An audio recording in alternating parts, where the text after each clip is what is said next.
ಮಂಗಳೂರು ಕಾರ್ಯಕ್ರಮಕ್ಕೆ ಡಿಕೆಗಿಲ್ಲ ಆಹ್ವಾನ.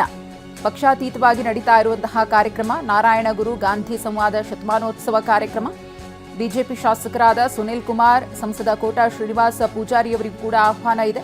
ಆದರೆ ಕೆಪಿಸಿಸಿ ಅಧ್ಯಕ್ಷ ಡಿಕೆ ಅವರಿಗೆ ಆಹ್ವಾನ ಇಲ್ಲ. ಅಹಿಂದ ನಾಯಕರಿಂದ ರಾಜಕೀಯ ಸಾಧ್ಯತೆ ಅನ್ನೋ ಮಾತುಗಳು ಕೂಡ ಕೇಳಿ ಬರ್ತಾ ಇದೆ. ಪಕ್ಷದ ಕಾರ್ಯಕ್ರಮವಲ್ಲ ಅಂತ ಹೇಳಿ ಆಯೋಜಕರು ಹೇಳ್ತಾ ಇದ್ದಾರೆ. ಹೀಗಾಗಿನೇ ನಾವು ಡಿಕೆ ಶಿವಕುಮಾರ್ ಅವರಿಗೆ ಆಹ್ವಾನವನ್ನ ಕೊಟ್ಟಿಲ್ಲ ಅನ್ನೋದು ಈ ಕಾರ್ಯಕ್ರಮವನ್ನ ಆಯೋಜನೆ ಮಾಡಿರುವಂತಹ ಆಯೋಜಕರ ಸಮರ್ಥನೆ. ಇದು ಕಾಂಗ್ರೆಸ್ ಕಾರ್ಯಕ್ರಮ ಆಗಿದ್ದಿದ್ರೆ ಇದು ಕೆಪಿಸಿಸಿ ಅಧ್ಯಕ್ಷರೂ ಆಗಿರುವಂತಹ ಡಿಸಿಎಂ ಡಿಕೆ ಶಿವಕುಮಾರ್ ಅವರಿಗೆ ಆಹ್ವಾನವನ್ನ ಕೊಡ್ತಾ ಇದ್ವಿ. ಇದು ಪಕ್ಷಾತೀತವಾಗಿ ನಡೀತಾ ಇರುವಂತಹ ಕಾರ್ಯಕ್ರಮ, ಹಾಗಾಗಿ ನಾವು ಅವರಿಗೆ ಆಹ್ವಾನವನ್ನ ಕೊಟ್ಟಿಲ್ಲ ಅಂತಿದ್ದಾರೆ. ಆದರೆ ರಾಜಕೀಯ ಕೂಡ ಇದರಲ್ಲಿ ಬೆಸೆದುಕೊಂಡಿದೆ ಅಂತ ಹೇಳಿ ಚರ್ಚೆಗಳು ಶುರುವಾಗಿದೆ. ಈ ಕುರಿತು ಮತ್ತಷ್ಟು ಮಾಹಿತಿಯನ್ನು ಕೊಡೋದಕ್ಕೆ ನಮ್ಮ ಪ್ರತಿನಿಧಿ ಪ್ರಸನ್ನ ಇದೀಗ ನೇರ ಸಂಪರ್ಕದಲ್ಲಿದ್ದಾರೆ. ಪ್ರಸನ್ನ, ಮಂಗಳೂರಿನಲ್ಲಿ ನಡೀತಾ ಇರುವ ಕಾರ್ಯಕ್ರಮಕ್ಕೆ ಡಿಕೆ ಅವರಿಗೆ ಆಹ್ವಾನ ಇಲ್ಲ, ಯಾಕೆ, ಏನ್ ಕಥೆ ಅಂತ ಆಯೋಜಕರ ಸಮರ್ಥನೆ ಏನು?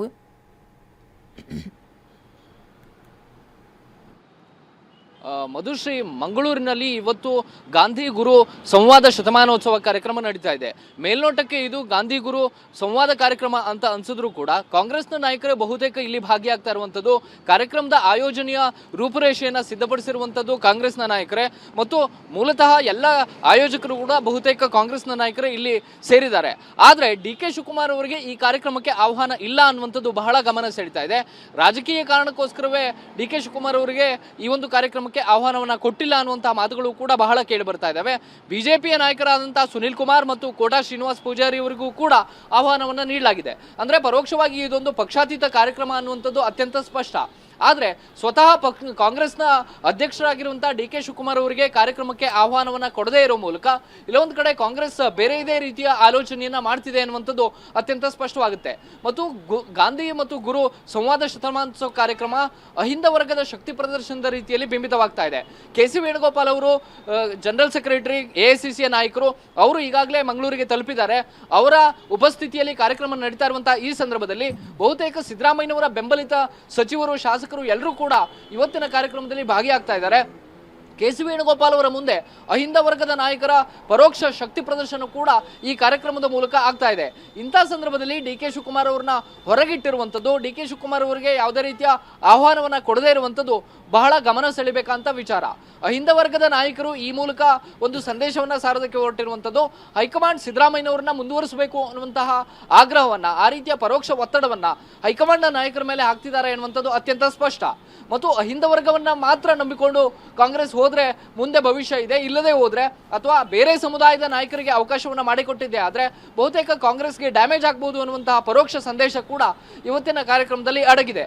ಇದೇ ಕಾರಣಕ್ಕೋಸ್ಕರ ಅಹಿಂದ ವರ್ಗದ ಎಲ್ಲ ನಾಯಕರು ಸೇರ್ತಾ ಇರುವಂತಹ ಈ ವೇದಿಕೆಯಿಂದ ಡಿ ಕೆ ಶಿವಕುಮಾರ್ ಅವ್ರನ್ನ ದೂರ ಇಟ್ಟಿರುವಂಥದ್ದು ಉದ್ದೇಶಪೂರ್ವಕವಾಗಿ ಈ ರೀತಿಯ ನಡೆ ಅನುಸರಿಸಲಾಗಿದೆ ಅನ್ನುವಂಥದ್ದು ಸದ್ಯಕ್ಕೆ ಕೇಳಿ ಬರ್ತಾ ಇರುವಂತಹ ಮಾತು.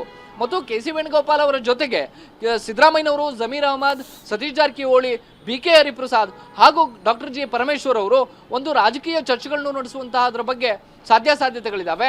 ಏರ್ಪೋರ್ಟ್ನಲ್ಲಿ ಈಗಾಗಲೇ ಒಂದು ಸುತ್ತಿನ ಮಾತುಕತೆಯನ್ನ ಬಿ.ಕೆ. ಹರಿಪ್ರಸಾದ್ ಮತ್ತು ಕೆ.ಸಿ. ವೇಣುಗೋಪಾಲ್ ನಡೆಸಿದ್ದಾರೆ. ಮುಖ್ಯಮಂತ್ರಿಗಳು ಇನ್ನೊಂದು ಮುಕ್ಕಾಲು ಗಂಟೆಯಲ್ಲಿ ಮಂಗಳೂರನ್ನ ತಲುಪ್ತಾರೆ. ಈ ಕಾರ್ಯಕ್ರಮದ ಬಳಿಕವೂ ಕೂಡ ಒಂದು ರಾಜಕೀಯ ಚರ್ಚೆಯನ್ನ ಕೆ.ಸಿ. ವೇಣುಗೋಪಾಲ್ ಅವರ ಜೊತೆ ನಡೆಸುವಂತಹ ಸಾಧ್ಯತೆಗಳಿದ್ದಾವೆ. ನಿನ್ನೆ ತಾನೇ ಡಿ ಕೆ ಶಿವಕುಮಾರ್ ಅವರ ನಿವಾಸದಲ್ಲಿ ಮುಗಿದಂತಹ ಬ್ರೇಕ್ಫಾಸ್ಟ್, ಅದಾದ ಬಳಿಕ ಕೊಟ್ಟಂತಹ ಸಂದೇಶಗಳು, ಇದೆಲ್ಲವೂ ಕೂಡ ಕೆ.ಸಿ. ವೇಣುಗೋಪಾಲ್ ಅವರ ಜೊತೆ ಚರ್ಚೆಗೆ ಬರಬಹುದು. ಮಧುಶ್ರೀ, ಧನ್ಯವಾದ ಪ್ರಸನ್ನ ತಮ್ಮ ಮಾಹಿತಿಗಾಗಿ. ಸಿಎಂ ನನ್ನನ್ನ ಕರೆದಿದ್ದಾರೆ, ಹಾಗಾಗಿ ನಾನು ಕೂಡ ಹೋಗ್ತಿದ್ದೇನೆ, ಮಂಗಳೂರು ಕಾರ್ಯಕ್ರಮಕ್ಕೆ ನಾನು ಕೂಡ ಹೋಗ್ತಿದ್ದೀನಿ ಅಂತ ಗೃಹ ಸಚಿವ ಡಾಕ್ಟರ್ ಜಿ ಪರಮೇಶ್ವರ್ ಅವರು ಮಾತನಾಡಿದ್ದಾರೆ. ನಾರಾಯಣಗುರು ಅವರ ಬಗ್ಗೆ ಒಂದು ದೊಡ್ಡ ಕಾರ್ಯಕ್ರಮವನ್ನು ಏರ್ಪಾಡು ಮಾಡಿದ್ದಾರೆ. ನಮ್ಮ ಹರಿಪ್ರಸಾದ್ ಮತ್ತು ಅವರ ಸಂಘದವರೆಲ್ಲ, ಅದಕ್ಕೆ ಮುಖ್ಯಮಂತ್ರಿಗಳು ಹೋಗ್ತಿದ್ದಾರೆ, ನಮ್ಮನ್ನು ಕರೆದಿದ್ದಾರೆ, ನಾನು ಹೋಗ್ತಾಯಿದ್ದೀನಿ. ಈಗ ನಮಗಂತೂ ಒಳಗಡೆ ಏನು ಚರ್ಚೆ ಆಯಿತು ಗೊತ್ತಿಲ್ಲ.